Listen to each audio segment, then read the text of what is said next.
You're sleeping in the kids' playground. What? Can you move? No.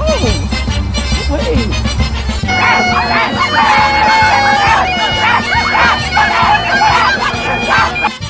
Hello again, everyone, and welcome back to the Frontline with Joe and Joe. Joe Pasillo, as always, joined by Joe Resinello.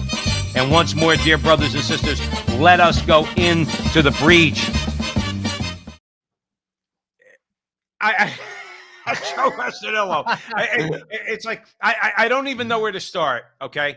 Welcome back, everyone, to the Frontline with Joe and Joe. Joe Pasillo, Joe Resinello. And we're going to just jump right in tonight. We have John Horvat joining us. Okay. Because we want to talk about the March for Life. We think it's a very important topic to talk about. We want to talk about the level of hatred. Joe Resinello is really where I want to start. John, our producer, let's bring in John Horvat right off the bat at the front line with Joe and Joe, because we're gonna jump right in tonight. John, thanks again for joining us here at the front line. I want to throw something out real quick. Quick bio for all those who listen to the front line with Joe and Joe. Many of you out there already know John Horvat.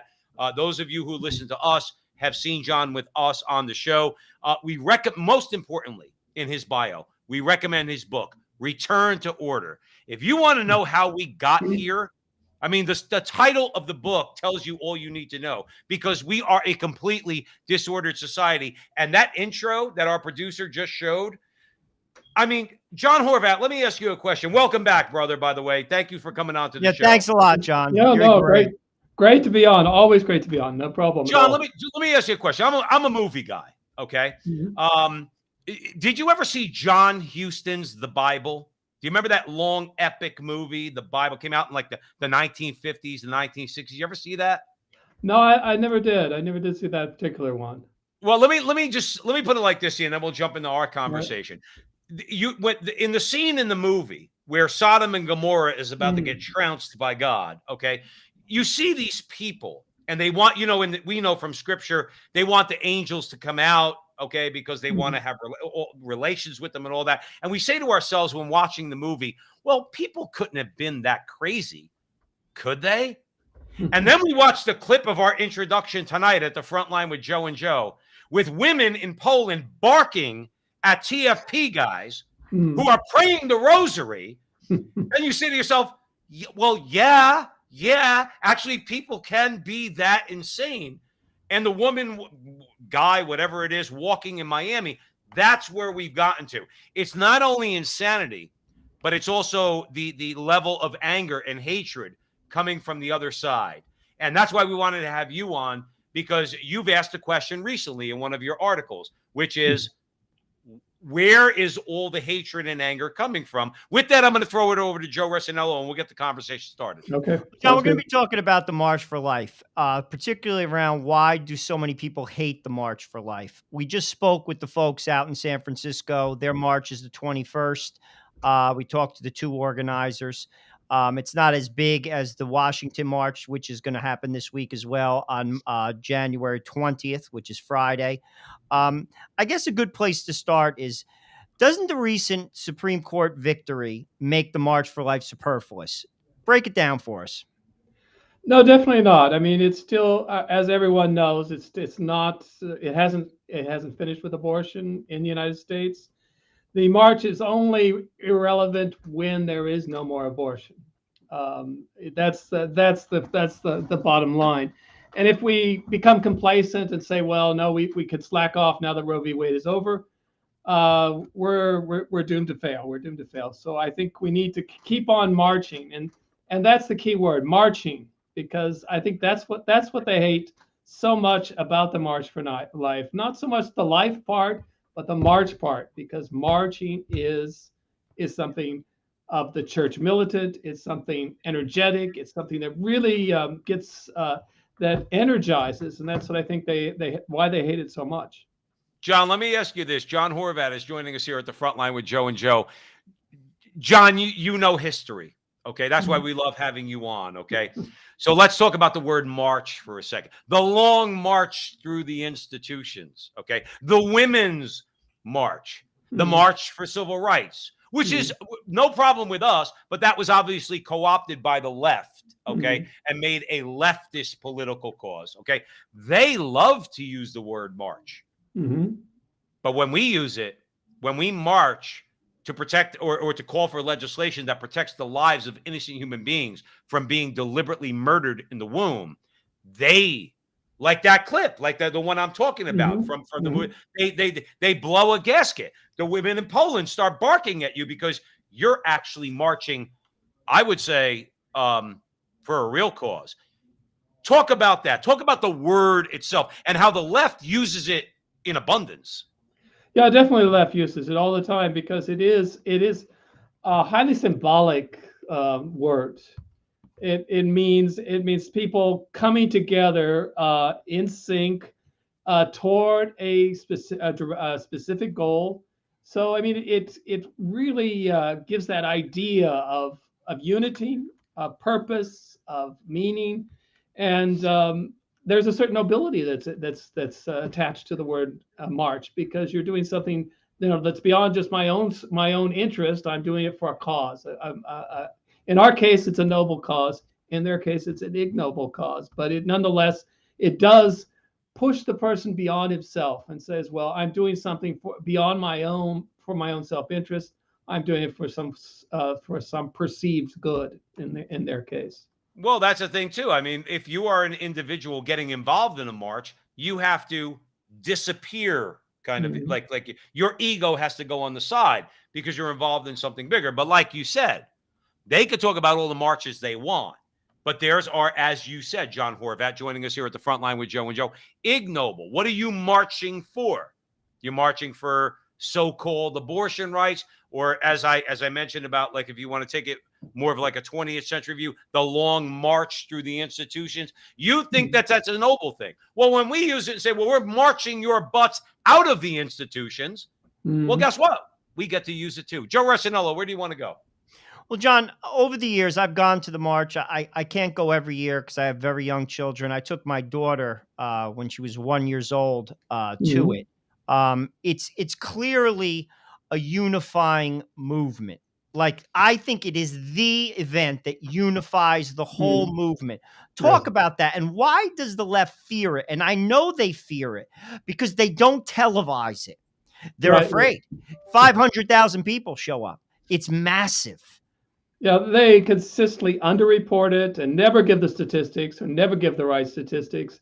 They're always reporting. Whenever they show it, they'll show a very focused scene of the pro-lifers, giving an idea that there are not that many people there, and they will always show the protesters, which are very hard to find. They always manage to find the protesters at the Life March. But yes, it is an energizing event.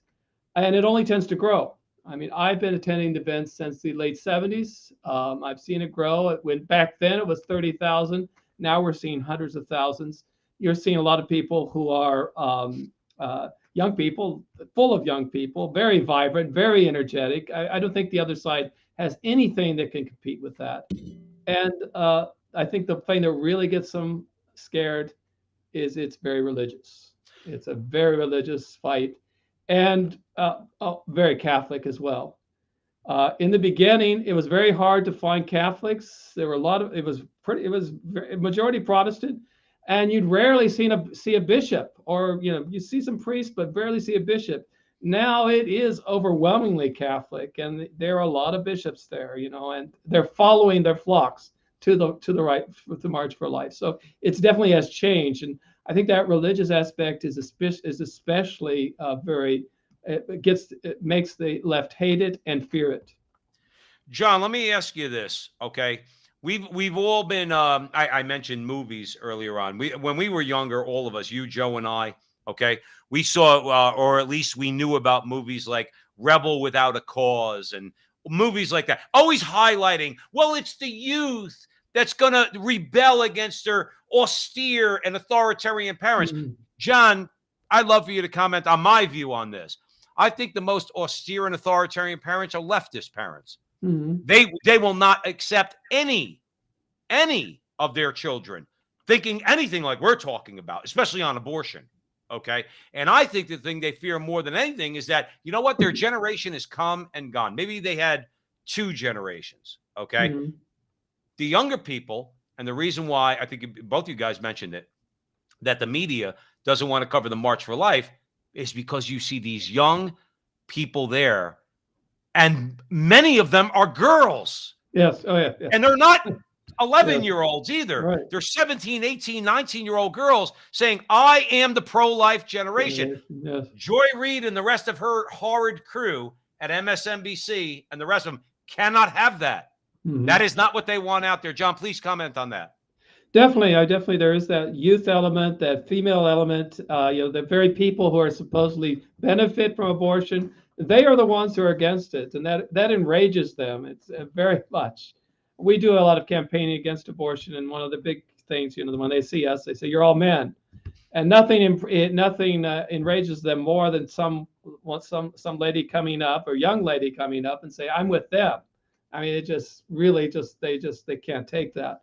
But it is true. I mean, and I think it is a very hopeful sign, because the United States is the center of the pro-life movement worldwide. Everybody follows our template. We made the template of pro-life, and for that reason, you have pro-life marches not only in the United States but in Italy and France and in Ireland and in Europe. You find them all over the place.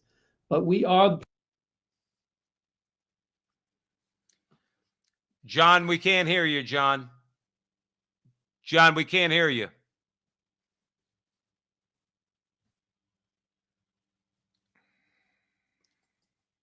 John, I think we lost your volume. We can't hear you.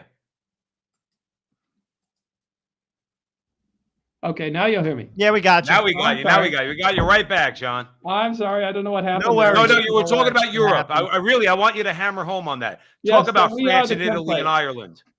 Yeah, we are the template that everybody follows, because we are the ones that started the pro-life march.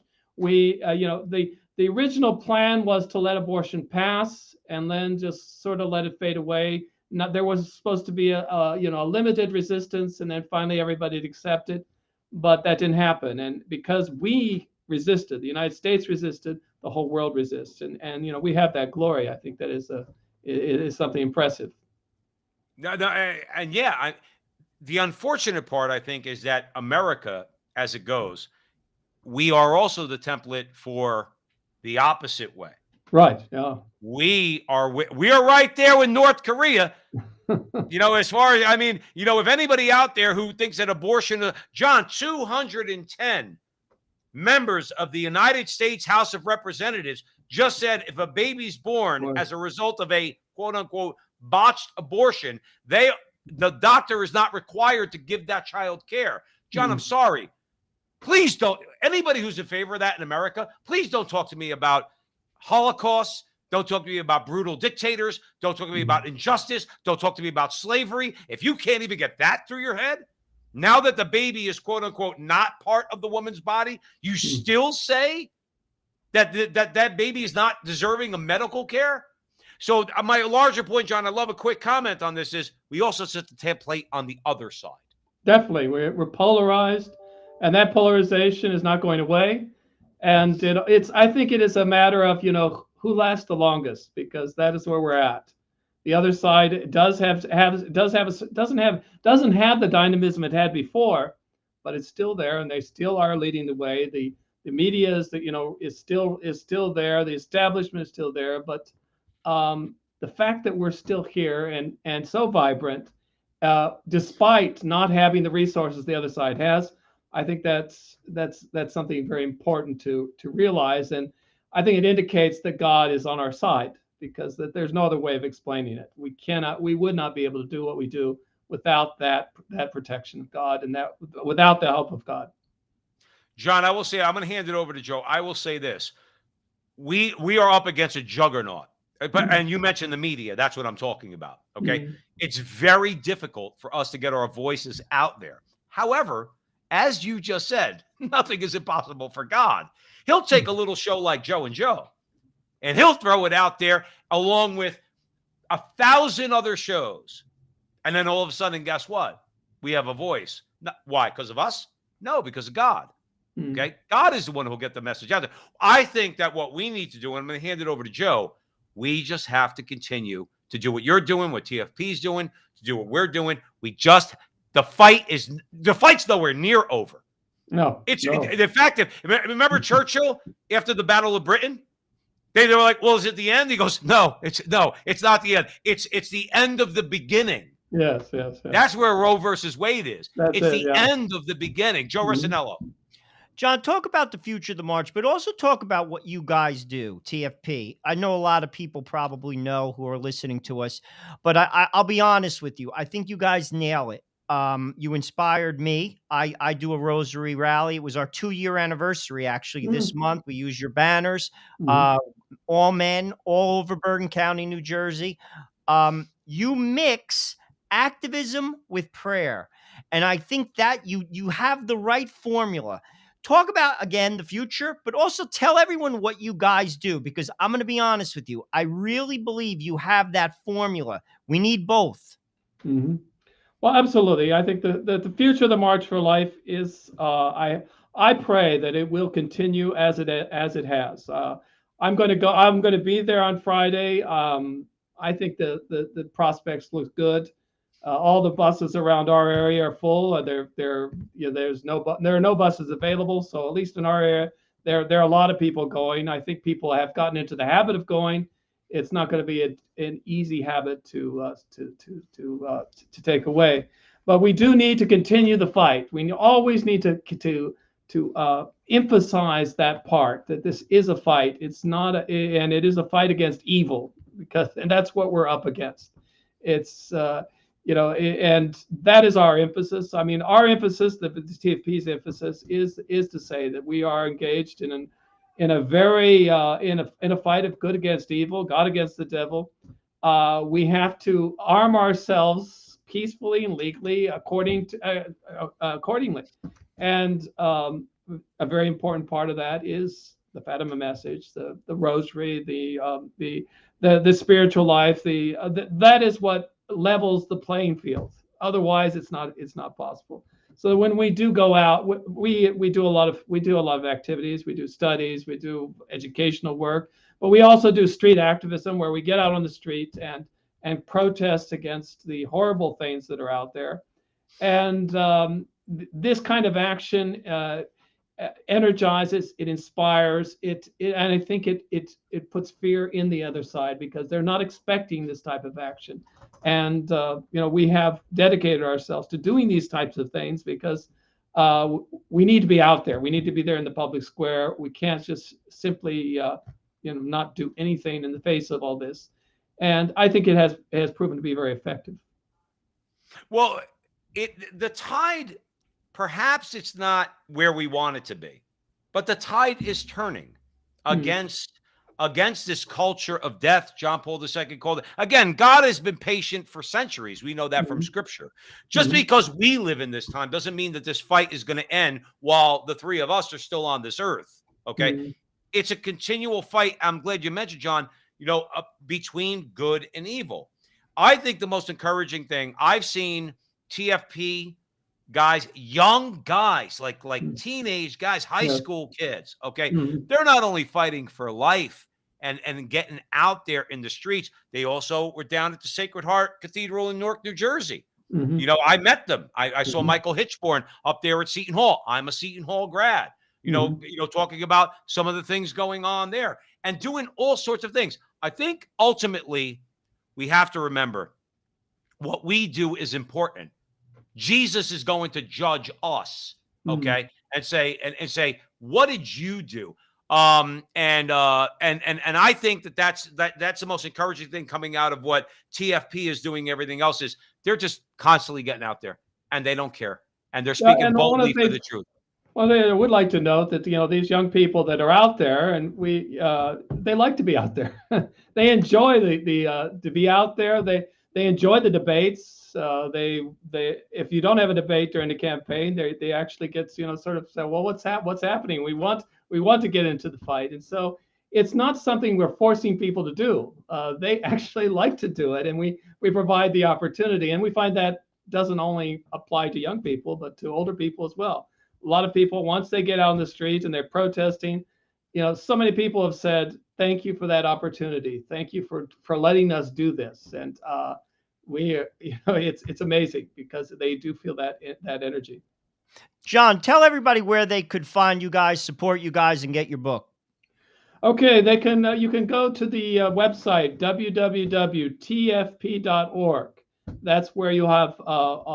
It's a website that has articles and information about TFP and its publications. You can get the book Return to Order at returntoorder.org, and you'll see it right on the front page where you can order the book and read Return to Order. John, I'm going to say this. A friend of mine who we both know, our friend Pedro from New Jersey, he lives in Pennsylvania. Now, he turned me on to your book. And I want to tell every man out there who might say, I don't have time to read a book. Okay. Pedro gave me the DVD version that I popped into my car. Okay. And I listened. I wish I had time to read more, John. I just don't. But I got to tell you one thing, though. I listened to Return to Order. If you want to know out there listening to us at the Frontline with Joe and Joe about the disorder we're in, you really ought to go out and buy John's book on audio or hard copy version, whatever you want to do, a hardback version, because it will enlighten you as to what's going on. John Horvat, you are always so welcome on this show because you bring a breath of fresh air. Joe and I are a couple of hot-headed Italians from New Jersey, okay? And we could easily get angry. And you know what? Righteous anger is a good thing, okay? Right. Yes. You are a level-headed voice in this spiritual battle that we're fighting. John, final word for our audience, please. Wow, you put me on the spot. Well, let's keep up with the fight. Those who are there are listening, if you're at the March for Life, stop by our stand with the band and everything and say hello. I'll be there. Absolutely. John Horvat, we love you, brother. Thank you so much for coming on. All right. Great. Thank you. We'll talk to you soon. Joe, so important, Joe. So important. Now, we didn't have enough time, but I wanted to get into it a little bit about overturning Roe versus Wade and where we're at now, because that's why I mentioned Churchill after the Battle of Britain. I don't know if you remember that, Joe. He turned around, he said, I don't know if it's the beginning of the end, but he said, I think it's the end of the beginning. Okay. Joe, the beginning has been going on for 50 years since that atrocious decision by the Supreme Court. Okay. The overturning of that is only the end of the beginning. It's not the beginning of the end. And it's certainly not the end. Because we find ourselves in a position, Joe, listen, most states, and you and I have said this before, and I want your comments, most states are going to keep abortion legal. That's the bottom line. Nobody's banning abortion. And that is where I think we really have to fear. What do you think, Joe? Well, I agree with you. Listen, we have to change hearts and minds. It's gone to the states. A lot of legislation didn't go our way in the midterms. We have to change hearts and minds. And to be honest with you, with organizations like TFP, with the amount of people that are going, the visibility with the young people, I think the future looks bright. And remember, God is on our side, as John said, and the truth always wins. Well, and ultimately, Joe, those within a generation never realize they might be in a generation that's transitional. We might not be able to make, let's say, achieve any sort of victory, okay, on a macro level. But what we do is still important, as you said, because it has to do with what we are supposed to do, because God wants us to do it. Now, one of the things that we're supposed to do is, we mentioned with John Horvat about young kids, teenage kids, okay, that are at the March for Life and everything else. Obviously, that has to do with education. Now, in order for you to impose this communist leftist worldview on the world, you have to get to the education establishment. That's what you have to do. And if anybody thinks that we're not going through that in America, well, guess what? You got your freaking head in the sand. If you can't see what they're doing, let's play a clip. Joe, I really want you to go in deep on this, okay? Let's play a clip from Joe. Here's the thing. Whistleblowers, the left in America, They love whistleblowers. They love them at the FBI. They love them in Trump's White House. We all love whistleblowers, except when the whistleblowers point out their evil and their hypocrisy. Let's play a whistleblower from the Soviet Union about education, and then we'll come back.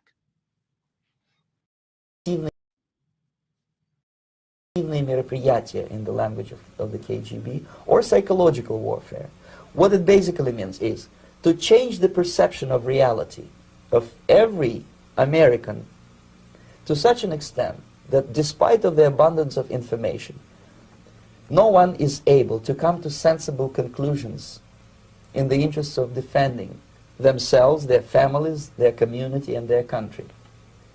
It's a great brainwashing process which goes very slow, and it's divided in 4 basic stages.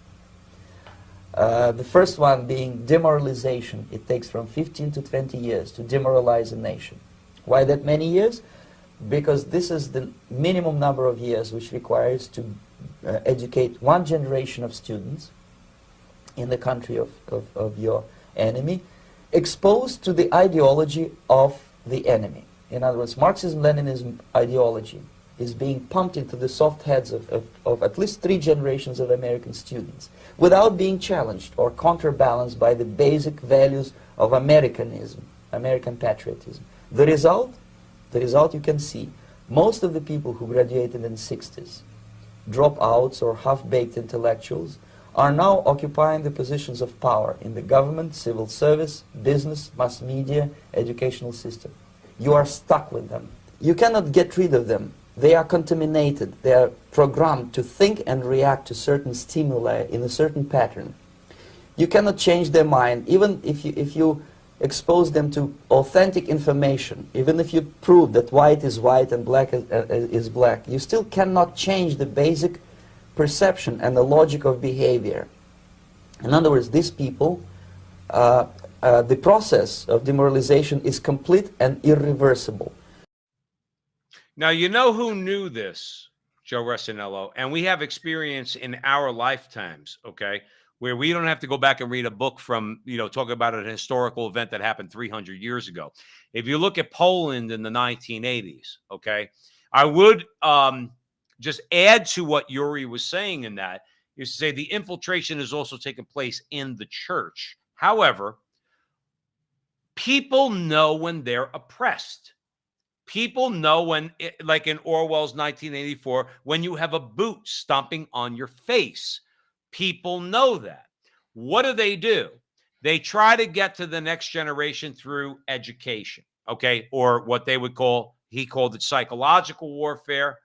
All sorts of ways they try to infiltrate the culture, okay, to make people basically powerless. I can't think of a better example of what he's saying than modern America. America in the last, Joe, I'm not even going to go 20 years or 30 years.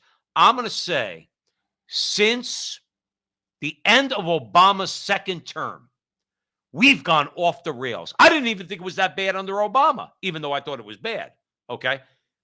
We've gone off the rails, and I think that's what he's talking about. Joe, I'm going to throw it over to you. Well, there's a lot to unpack here. First of all, it's happening all over the world. My wife brings that up to me all the time. Believe it or not, we're not even as far off the cliff as, say, Canada, Australia, or Europe. Believe it or not. Why do I bring that point up? That means it's demonic. It's not isolated. It's demonic. Honest to goodness. That's number one. Number two, what he's saying is prophetic. That clip goes back to the 80s. It absolutely has come true. Look at the people who have been affected, which he was talking about at these institutions. The rich. You're talking about very good universities, Brandeis. You're talking about Vassar. You're talking about Ivy League schools. You're talking about Williams College. You're talking about some very good Catholic schools. I'm not going to get into it, but some of them too. These kids are privileged kids. Why do they get affected? Because to be honest with you, these ideas just sound good on paper. They've never worked, these kids. When I mean worked, when I was in the summer, when I went to college, I unloaded trucks, I Oh yeah. landscaped, I worked construction. People who come to this country and basically sons of immigrants, they don't buy into this nonsense because one, they know what hardship is. Two, they had to climb and claw up the ladder. These are kids, they're all privileged kids. They're spewing nonsense on Twitter on a computer they never bought themselves. Right. Parents payrolling them ever. That's the sad reality. But also, the third point I want to make, education. These people get it. They're doing this right now in our public schools. People, they're doing it in poor districts as well as rich districts, from Hawaii to California to New Jersey. We just talked to someone at the Augustine Institute today, Dr. Ben Atkins. We were telling him Mhm. about this. We were talking about revitalizing Catholic education. Ben Akers. I'm sorry? Ben Aker. Akers. I'm sorry. Ultimately, they get it. Do we? Now, listen, we're Catholic. Okay. We send our kids to private school. If we can afford it, we have to make it more affordable. People of goodwill. How about we have charter schools? How about parents take control of the education? You know what's best for your kids. Why are you permitting people to basically form and indoctrinate your children? And they are. Right. And here's another thing. Your kids, say you have some brains in your head, and you send them to some of these schools. We talked to John Bergsma about this. He's a professor at Steubenville University. And these kids are basically pumped into their brains. He called them their soft minds. That's what Right. Yuri said.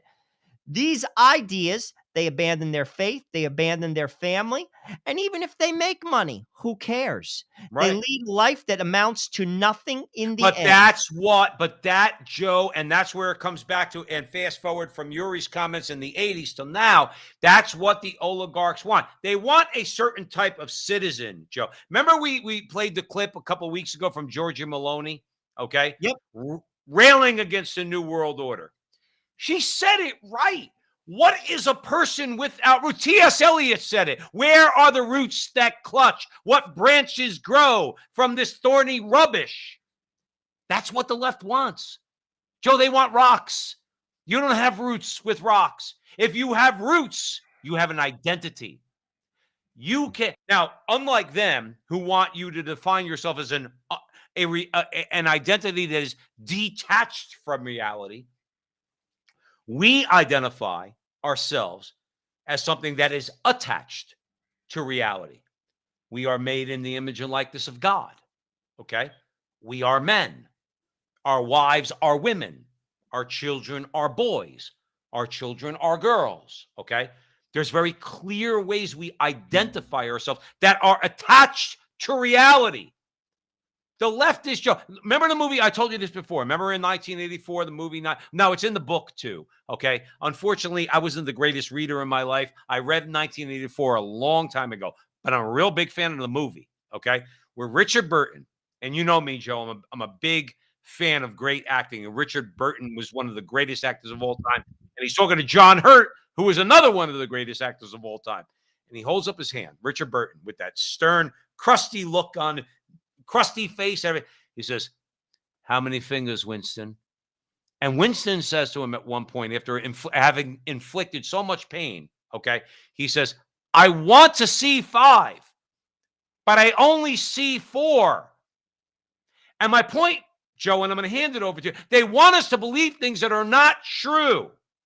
O'Brien, which is Richard Burton's character, holds up 4 fingers and says, "What do you see?" He wants them to say 5, but he only has 4 up. And that's what they want us to do. And that is what we fight against. That's what John Horvat was talking about. That's what we talk about here at the front line with Joe and Joe. No, I don't see 5 fingers. I see 4. I don't see a boy. I see a girl. Or I don't see a girl. I see a boy. If you do that, Joe, eventually they're going to put you in jail. I got to throw it over to you.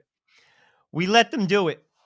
We let them do You're it. right. You're right about that, by the way. And I'm going to tell you right now, it. like I said, some people, sadly, they don't have a choice. Like I said, I mentioned this today in our interview. Listen, there are poor people. They have to send their kids to public school. Listen, not everyone's like making money. In fact, most people are in that boat, struggling along. Why do you vote for them? Why do you vote for these people?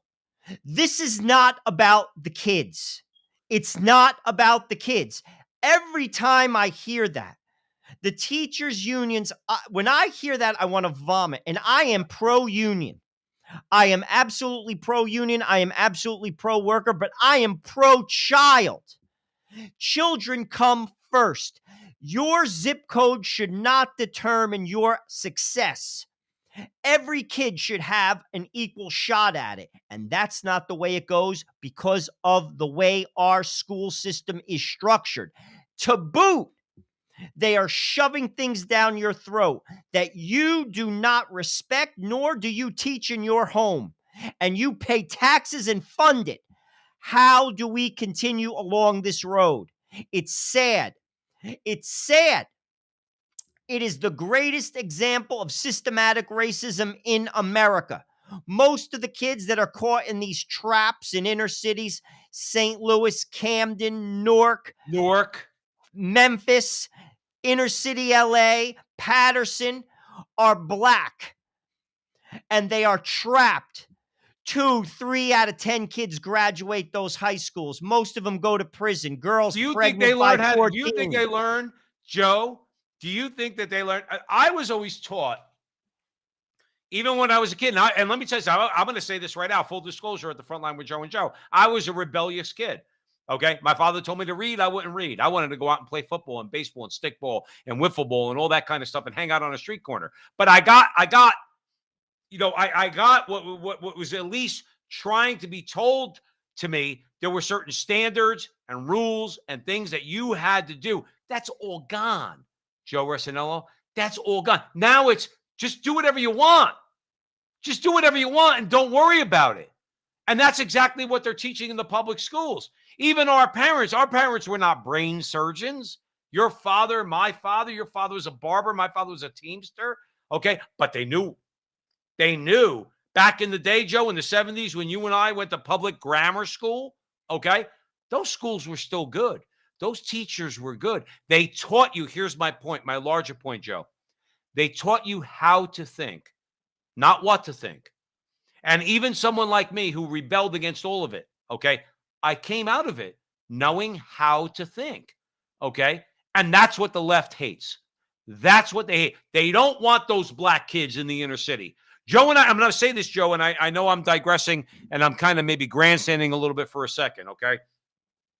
But I want everybody out there to know here at the front line with Joe and Joe, because I'm going to say it for the 50th time, the 100th time, the 1,000th time. If you want to see systematic racism in America, you look at 2 issues, big abortion and big education. Blatantly racist, blatantly not anti-people of color, anti-black, okay? We had a conversation today with an educator, and we pointed out, okay, that they keep these kids in chains, and they're all black, Joe, in Newark, Memphis, and all the cities you mentioned, because they don't want them to learn how to think. And that's where we have to continue to fight. There's no question about it. There's no question about it. And Yuri gets it, and we don't. It comes right down to it. He gets it. And he's telling us what they did, and we watched it happen. Everything he said is going on. Every institution in America, banking, advertising, publishing, entertainment, sports, are run by the people he mentioned. It is the uniparty, the establishment, and they're not interested in you. No. Period. End of story. Joe, this is Gramsci's dream. Gramsci never imagined it would be this wildly successful. But again, why is it successful? Okay. And for those of you out there joining us to the front line with Joe and Joe, we've mentioned Antonio Gramsci a million times in this show. Cultural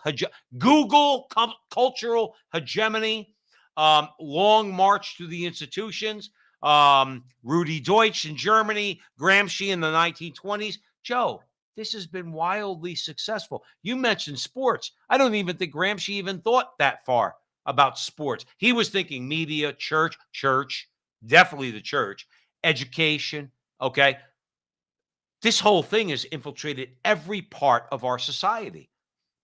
You have a boy, okay, who swims in the girls' swim meets, okay, who the media calls a girl.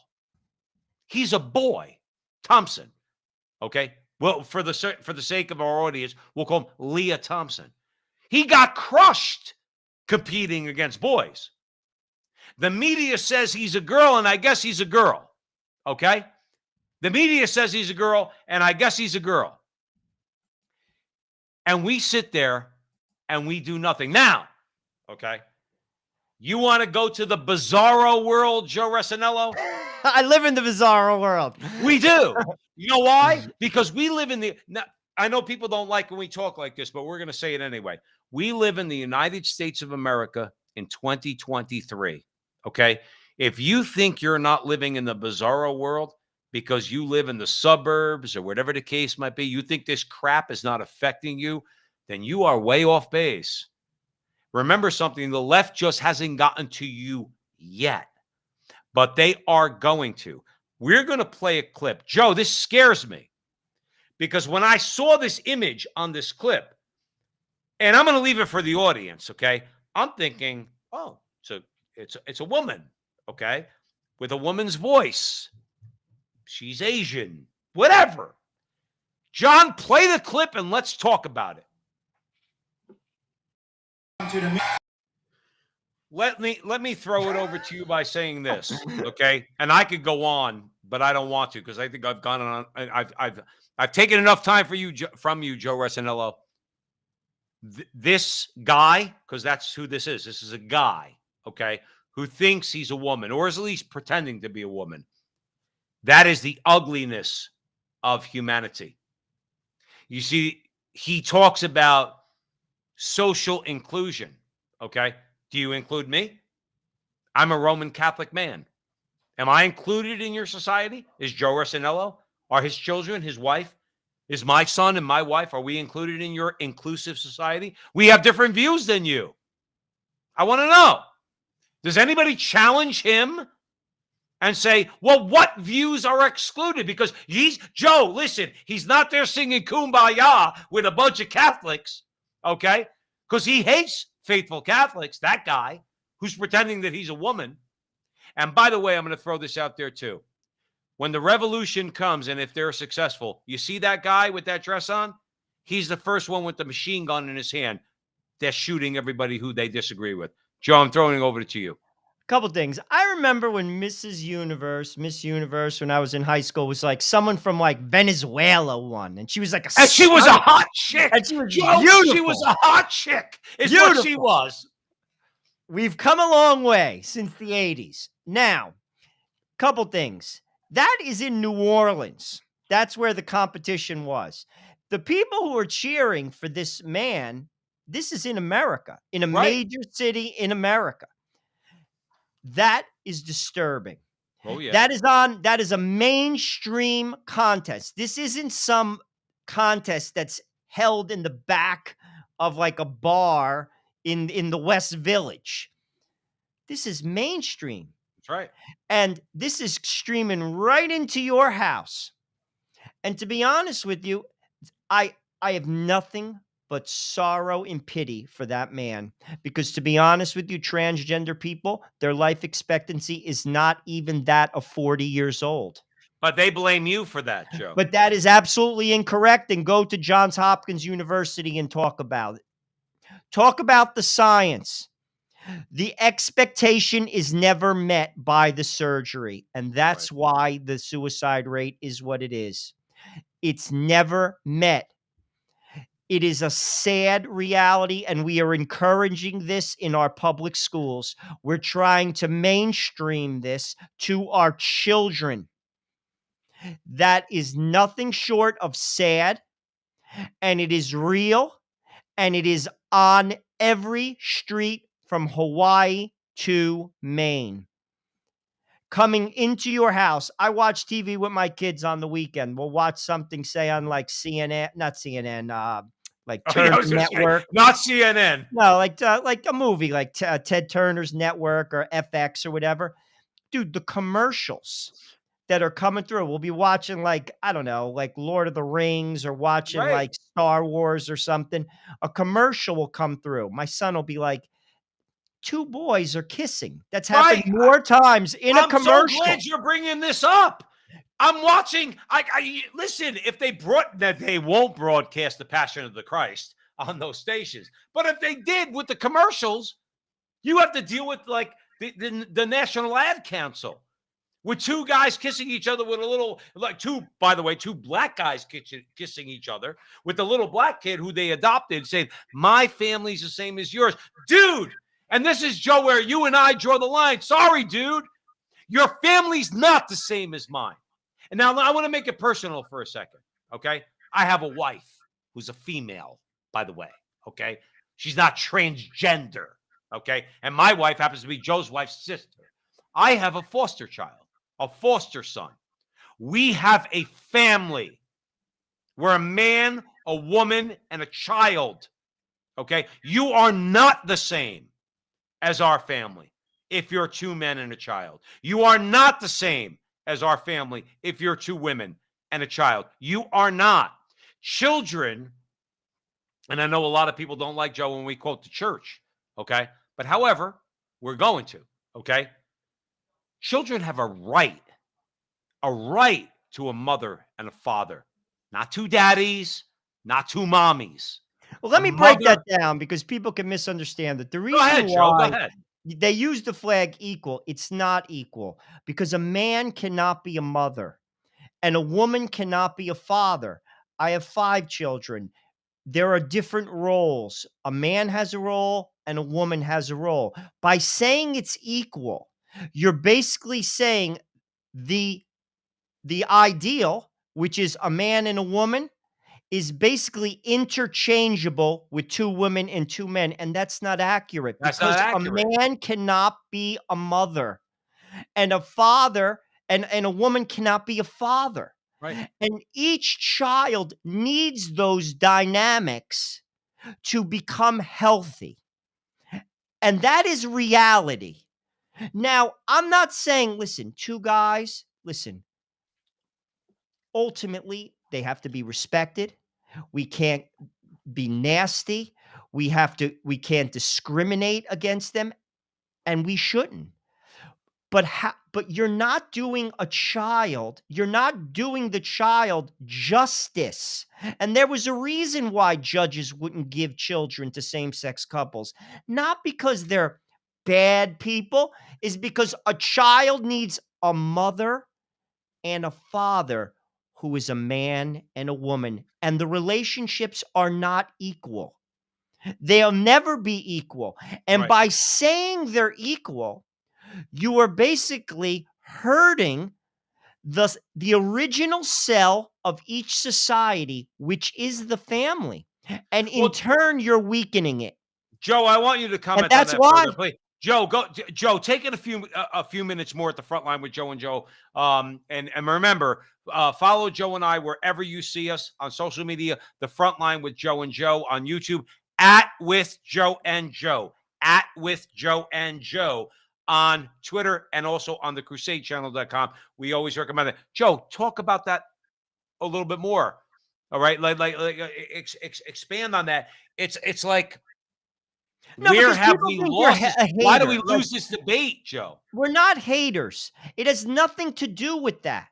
It has everything to do with what a child needs. There's certain things that are built into your heart, irregardless of what religion you are. You're a person of goodwill. You cannot do certain things. Like, I can't be a mother. And that goes for, to be honest with you, couples that get divorced, that say, women that say, I don't need a man to raise my kid. Oh, yes, Yes, you do. Yes, you do. Yes, you do. You do.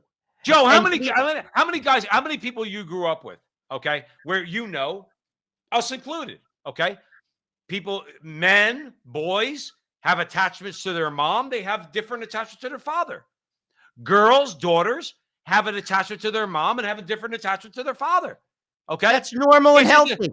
it's exactly healthy.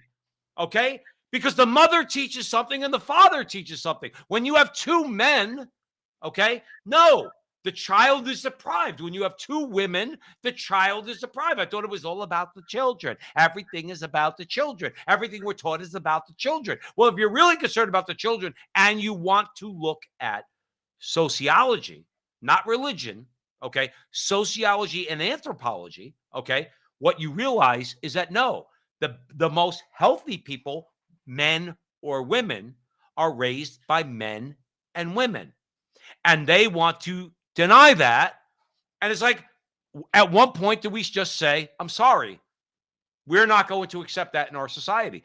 And they'll say, as you mentioned earlier, that makes us haters. We're haters. You know, to harken back what Yuri talked about, because the people that run everything and in polite society have brainwashed society through the media, they've altered reality. And what I just spoke about, again, I come from a simple people. I'm 2 generations away from farmers in southern Italy. 100 years ago, my grandfather was working in a factory in Newark. My father ran a barbershop, one-man barbershop. I had relatives, simple, uneducated men that lived dignified, good lives, raised families, worked hard. They got it. You don't need an education in the media and to be basically indoctrinated into this woke idea to basically live a good life. And many people have and do. But sadly, Joe, if you say these things, which are frankly just straight up and down common sense, it's common sense. And here's another thing, it bears good fruit. Yeah. What I just said, listen, there's no mathematical formula to raising a good child, but I will tell you this statistically. If you have a man and a woman who love each other and are faithful to each other and have a stable home, it doesn't even have to be a wealthy home, a stable home, loving and safe, the likelihood that you have a healthy and productive child that succeeds in life, maybe doesn't make tons of money, but has a good life, is exponentially higher Right. than any other formula that you could construct. Well, one of the things that our kids, when we raise them the way we're saying, is that this bizarro world alien from another planet who's running Miss Universe, okay, our kids will say to you, your son would say to you, my son would say to me, Papa, that's a boy. That's a man. What is it? What are they talking about? Like that's the scary part about it. And by the way, Joe, make no mistake. And I think I've looked into this. I'm not obviously, Joe, taking away from you, but I've looked into this a little bit more than you have. I'm a little less merciful than you are. Guys like that are dangerous. They are dangerous. You see the way he was pointing at the crowd like this? You're going, he, pardon me for saying he is saying, you will accept all of this. That's a major problem because, and this goes back to the politics, the culture, how much, Joe, look, you and I, we're trying to do what we think that most people should do, which is stand up against this nonsense. To say, dude, listen, I have eyes, I have ears, okay, I have a mouth, I can speak, okay, and when I see something that's BS, I'm calling it out as BS, okay, and I'm calling that guy a guy, and I don't care what you say, okay, and then, but not enough people are not stepping up to the plate. We don't have a lot of time at the front line with Joe and Joe, so. We're going to pivot real quick, and you guys can continue this conversation in the chat room. Joe Biden is a liar. A liar. John, play the clip. I was, in fact, very concerned about the civil rights movement. I was not an activist. I worked at an all-black swimming pool in the east side of Wilmington, Delaware. I was involved in what they were thinking, what they were feeling. I was involved, but I was not out marching. I was not down in Selma. I was not anywhere else. I was a suburbanite kid who got a dose of exposure to what was happening to black Americans when I, in my own city, worked there, one of the only white employee, as the only white lifeguard in this 13 or 14 lifeguards, to find out that many of these guys lived in that city their whole life, a small city, and never knew a white man. It was a revelation to me. Yeah, well, everything is a revelation to Joe Biden, okay? Now, we didn't have the follow-up clip where recently he said, I was an activist. So he's a liar, okay, is what he is. But here's my thing. He's trying to tug it. Joe, we only have a couple minutes left, so I'm just going to throw it over to you. They tug at our heartstrings, these Democrats, okay? They make it seem like we're the haters. And I'm going to harken back to what I said a half hour ago. You support the two biggest racist initiatives in America, big education and big abortion. One enslaves black parents and their children to public schools, and the other one encourages the murder of little black babies in the womb. Joe, I'm not listening to you, Mr. Biden. I am not. You have defaulted on that. You can't tell me that somehow you care about black people, because you don't. Joe, I'm going to shut up and hand it over to you. We got about a minute. It's MLK Day. A great man. A man who gave up his life and fought for people who had no voice. Joe Biden this weekend went into the Baptist church that MLK was famous for and said he was an activist. He said he went to Catholic Mass at 7:30 and then he went to the black church. Do you actually believe that? And yet he gets away with it. This is where we're at.